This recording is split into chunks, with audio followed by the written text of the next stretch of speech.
Abul foul বাউল আবুল।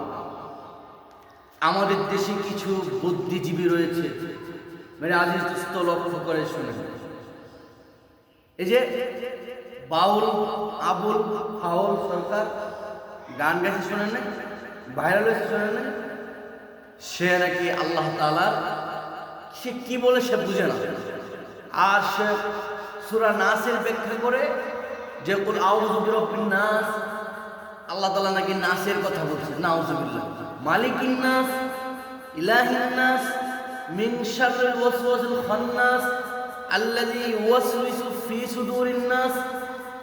নাসের নাকি নাস নাকি নাসার জন্য আল্লাহ তাআলা বলেছেন নাউযুবিল্লাহ। আরবি ভাষার মধ্যে নাস শব্দের অর্থ হচ্ছে কি মানুষ, নাস শব্দের অর্থ মানুষ। শুনেন দোস্ত, যারা এই বাউলের পক্ষে কথা বলবে সেও কাফের, যারা এই বাউলের ওকালতি করবে পক্ষ নিয়ে কথা বলবে সেও কাফের। সে তো কাফের হই, সে যে কথা বলছে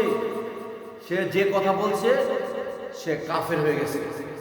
তাকে প্রকাশ্যে জাতির সামনে তওবা করে কালেমা পড়ে নতুন করে মুসলমান হতে হবে, নতুন করে সে মুসলমান হতে হবে।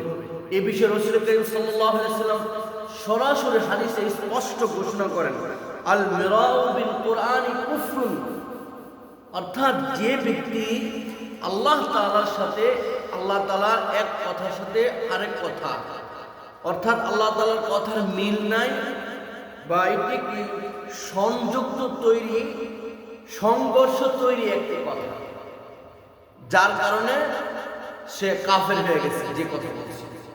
এই জন্য তাকে প্রকাশ্যে জাতির সামনে তওবা করে নতুন করে কালিমা পড়ে তাকে মুসলমান হতে হবে।